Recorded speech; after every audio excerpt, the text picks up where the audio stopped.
espero que se encuentren bien. El día de hoy les vamos a exponer sobre el autor Melchor de Paz. Él fue un secretario del Virreinato de Perú entre 1777 y 1784. Es importante mencionar que no existen fotografías o retratos de nuestro autor. Melchor de Paz, a través de su obra Diálogos sobre los sucesos varios acaecidos en el Reino de Perú, manifiesta que Juan Antonio Areche, el cual era un articulador de las medidas fiscales impuestas por la corona española, fuera el principal autor de que un mestizo llamado José Gabriel Tubac Amaru realizara una rebelión a favor del pueblo indígena debido al cobro de nuevos impuestos, que se caracterizó por las muertes indígenas de mestizos y de españoles, provocadas por la rebelión. Esta rebelión fue derrocada bruscamente con la tortura y asesinato de su líder. Es importante mencionar que Melchor de Paz se lamenta por las muertes provocadas por la rebelión de Amaru, específicamente de los criollos y españoles, pero de los indios no los valora como víctimas. Ahora bien, Melchor de Paz fue un hombre que odió a los indígenas, llegando al punto de definirlos como un animal con un grado de racionalidad. A partir de dicho levantamiento dirigido por Tupac Amaru, provocó que Melchor de Paz temiera que los indios pudieran realizar un levantamiento capaz de transformar el orden colonial. Este miedo motivó a las autoridades borbónicas que en 1782 se prohibiera la circulación de los indígenas. El jurista de Mágala, José de Gálvez, quería llevar a la corona a Borbones, poner en alto a Lima y crear un virreinato en Nueva Granada con el propósito de defender a Cartagena, pero años después fue nombrado capitán para gobernar a Venezuela. Además introdujo una nueva burocracia fiscal y estableció pequeños ejércitos y fuerzas milicianas. Por otro lado, influyó en que la manufactura y en la venta del tabaco llegase a ser monopolio y que fuese custodiada por guardias y administrada por directores. Del mismo modo hizo que los asalariados fuesen los encargados de cobrar las alcabanas y para complementarlo creó las dos intendencias en Nueva España. Luego de esto fue nombrado virrey. Además intervino en la esfera económica de tal modo que creó el decreto de comercio libre, le dio fin al monopolio de Cádiz y a los convoyes mercantiles. El comercio libre permitió el aumento en las exportaciones en barco, la economía aumentó, la producción se aceleró y la plata duplicó su número original. Debido a su pensamiento visionario de que el hombre y el comercio giran alrededor del dinero, creó un banco financiero para los mineros con el propósito de hacer que la minería fuese más respetada. Expandió la plata en diversos lugares por medio de inversiones mercantiles e iniciativas fiscales. Además logró brindar depósitos de minería y trabajadores libres, llevando así a Nueva España a la cabeza, excepto en riqueza y rendimiento, pero no le faltó mucho para llegarlo. La iglesia fue renombrada con sacerdotes europeos, pues Gálvez desvalorizaba a los habitantes, en especial a los criollos, y por tanto muchos de los funcionarios lo categorizaron como un ministro de desprecio a sus estantes y habitantes y lo consideraban que fue el que destruyó en vez de construir un gobierno mejor. Ellos no solían atender las protestas de Perú y de México. De hecho, Gálvez apoyó en juristas, contadores y soldados llegados a España para imponer su revolución. Al acercarse su gestión, se dieron cuenta que tan solo un tercio de la audiencia eran criollos, lo cual era un gran problema, ya que Gálvez veía con gran desdén y con malos ojos a los españoles de América y hablaba bastante mal de los limeños. Decía que eran de ingenio y comprensión fácil, pero de un juicio poco sólido y superficial. De hecho, Gálvez en esa época también era criticado. En el Archivo de Indias existe un documento donde lo tildan como un ministro que desprecia para todos sus habitantes y sus estantes. Además, en esa época se creaban bastantes puestos gubernamentales, pero todos esos puestos los ocupaban personas que eran reclutadas por España, lo cual creaba un gran resentimiento que crecía a un ritmo proporcional. En esa época, Gálvez intentó poner más impuestos en América, pero eso tuvo mal recibimiento, en especial en Perú, ya que el cacique José Gabriel Condorcanqui propuso a los campesinos armar una rebelión. Las autoridades de la época se vieron atemorizados y por eso impusieron una censura a todo lo referente a ellos. Sin embargo, Melchor de Paz llevó un registro de todos los acontecimientos. Dicha crónica se llama Diálogos sobre los sucesos varios acontecidos en el Reino de Perú, de 1786. donde expresa mucho odio al régimen de los Borbones. Sin embargo, poco se sabe sobre la vida de Melchor de Paz. Ahora bien, Melchor de Paz hizo un ataque contra Juan Antonio de Areche. Él cuestionaba sus medidas políticas y económicas. A pesar de atacarlo, Areche logra aumentar sus impuestos, pero también logra llevar a la ruina la mina de desagüe en Huancavelica. Estas acciones hechas por el visitador general de Perú hace que Melchor envíe cartas al obispo de Quito, en donde decía que tanto Areche como Galvez eran tiranos, y hace una denuncia que el ministro de Indias trataba de recuperar las Indias por medio de una política, que aceptó varios sucesos. Primero, una rebelión de sus súbditos más leales, y segundo, creó una burocracia jurídica fiscal que solo los españoles y europeos podían ocupar el lugar en dicha burocracia. Y por último, no quedaba libre de la acusación de nepotismo.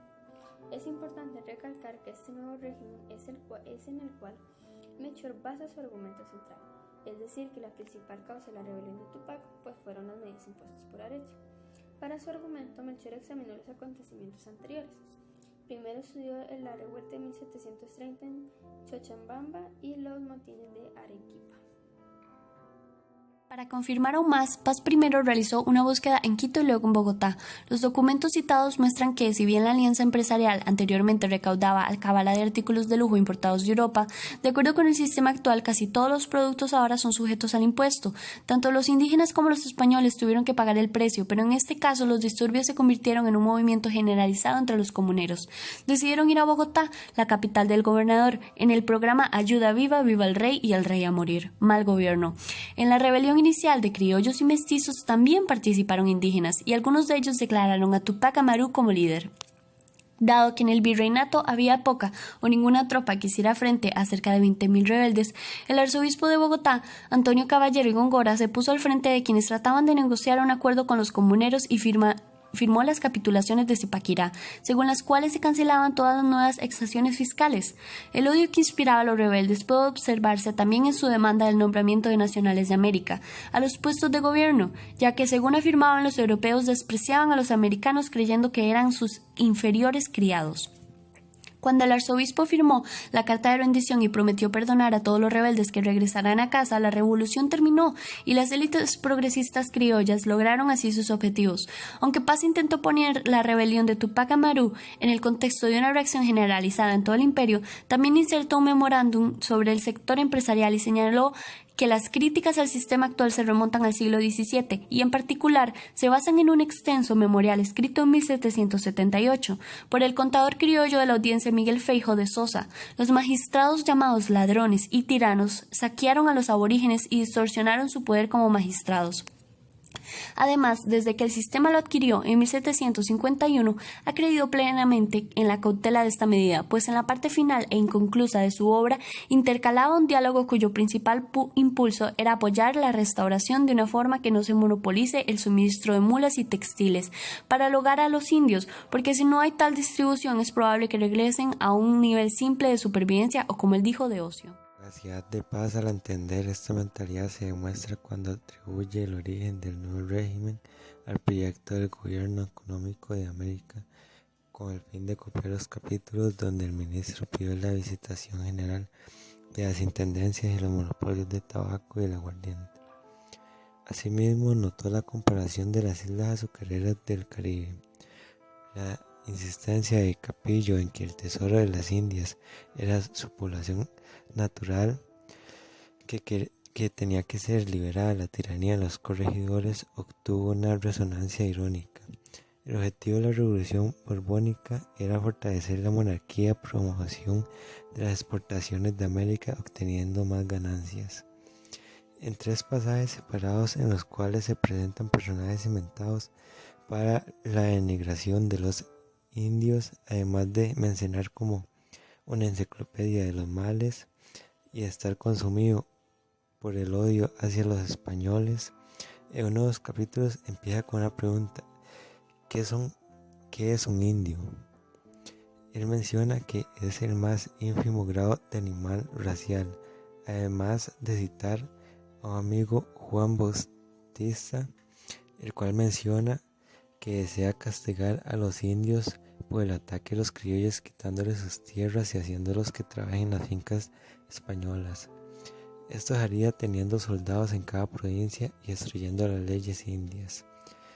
Ciertamente se intentó atraer a los criollos y mestizos, pero conforme el movimiento cobraba impulso, el indio empezó a atacar a todos los españoles, se saquearon haciendas, se destruyeron obrajes, se invadieron y saquearon ciudades. Lo sorprendente en el enfoque de Paz a la rebelión es su falta de curiosidad por el propio Tupac Amaru. Tungazuca había litigado la audiencia de Lima para demostrar que descendía en línea directa de aquel Tupac Amaru a quien el virrey Toledo había ejecutado en 1572. El Tupac Amaru del siglo XVIII era un terrateniente de cierta importancia, propietario de 350 mulas de carga que recorrían los caminos entre Cusco, Arequipa y Potosí. Mestizo de ascendencia hispano en su cultura y su hábito. Sin embargo, donde el Paz sí acertó fue el recabar las cartas y proclamas del jefe rebelde, pues todos estos documentos muestran que desde el principio Tupac Amaru exigió la abolición de nuevos impuestos, los repartimientos de comercio y la mitad anual del Potosí. Donde Tupac Amaru difería de los comuneros de Nueva Granada, a diferencia que le impidió todo acuerdo de la élite criolla, fue el darse el título de inca y proclamar que descendía de la casa real. Entre los documentos de Tupac Amaru se encontró una proclama en la que se llamaba a sí mismo Don José I, por gracia de Dios, Inca Rey del Perú.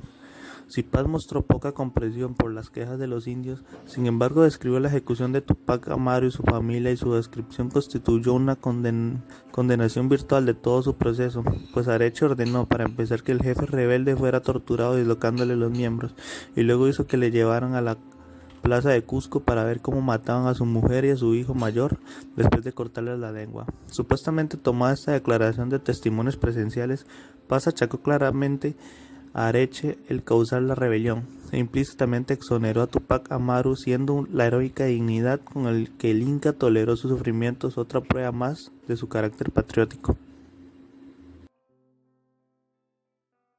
Paz describió el proceso de la ejecución de Tupac Amaru y su familia detalladamente. Para empezar, Areche ordenó que el jefe rebelde fuera torturado dislocándole los miembros, y luego este ordenó que lo llevaran a la gran plaza de Cusco para que presenciara cómo les cortaban la lengua a su mujer y a su hijo mayor para después ser asesinados. Tupac Amaru tuvo un torpe intento de ejecución, ya que a este se le trató de ejecutar mediante 4 caballos que tiraban de cada uno de sus miembros, pero como esto falló, este fue decapitado. Sin embargo, el Inca se dirigió a Areche con estas palabras: Vuestra Señoría y yo somos los únicos causantes de la sangre que se está derramando. Vuestra Señoría por haber oprimido al reino con contribuciones excesivas y nuevos impuestos, y yo por quererlo libertar de tales tiranías y vejaciones, culpando así a Areche de el causar la rebelión y exonerando a Tupac Amaru. Garcilaso encontraba cierta paradoja. ¿Cómo era posible reconciliar el benévolo gobierno de los incas con la tiranía de los españoles? En las páginas de la segunda edición de los Comentarios Reales en 1722, los hidalgos indios fueron capaces de enterarse de la grandeza y justicia de los incas y de la crueldad de los españoles. Los curacas llegaron a adoptar el reino inca como modelo político, o norma por la cual juzgar los abusos del presente, adquiriendo una vigencia contemporánea. Pero esto no se limitó a la nobleza india, ya que en un informe escrito al obispo de Cusco en 1767, Ignacio de Castro, cura de un distrito rural, denunció las depredaciones de los corregidores, cuyo absoluto despotismo era una implacable aplicación de las más cínicas máximas de Maquiavelo. El obispo, por ende, pedía al rey que protegiera de tales abusos a sus súbditos, añadiendo como los indios siempre habían buscado ley y amor en Cusco. En una carta confidencial escrita por un sacerdote criollo, se encuentra una invocación casi instintiva de la benevolencia y justicia de los incas como norma para medir la tiranía contemporánea, siendo tiernamente vistas de sus primeros monarcas, en quienes solo la luz de la razón natural, aún sin la ilustración de la fe, regló un gobierno tan admirable que al leerse en sus historias puede servir de modelo a la política más refinada. El obispo moscoso envió una carta al Arché donde criticó rotundamente a la Grey India por su tenaz adhesión a las creencias paganas. Decía que había sido un error que la capital dejara que la élite india apareciera con sus atuendos incas en público, y así los iban a retratar. Estos retratos mantenían viva la edad de oro inca, y Moscoso decía que ya era tiempo de extirpar todo vestigio del pasado inca. Obligó a los caciques a llevar uniformes españoles, entre otras cosas, y esto fue lo que incentivó a Tupac Amaru a iniciar su detestable rebelión. Moscoso, en comparación con Don Quijote, dijo que si Hidalgo no hubiese sido engañado y consumido en el mundo fantasioso de los libros, éste estaría en el campo tranquilo y disfrutando de lo necesario. Como prevención, las autoridades obligaron a quemar y a detener la circulación en Perú de todos los libros de comentarios reales, tal y como lo hizo Toledo en los escritos de las casas del pasado origen, y por lo tanto ahora Gálvez intentará eliminar la influencia de Garcilaso de la Vega.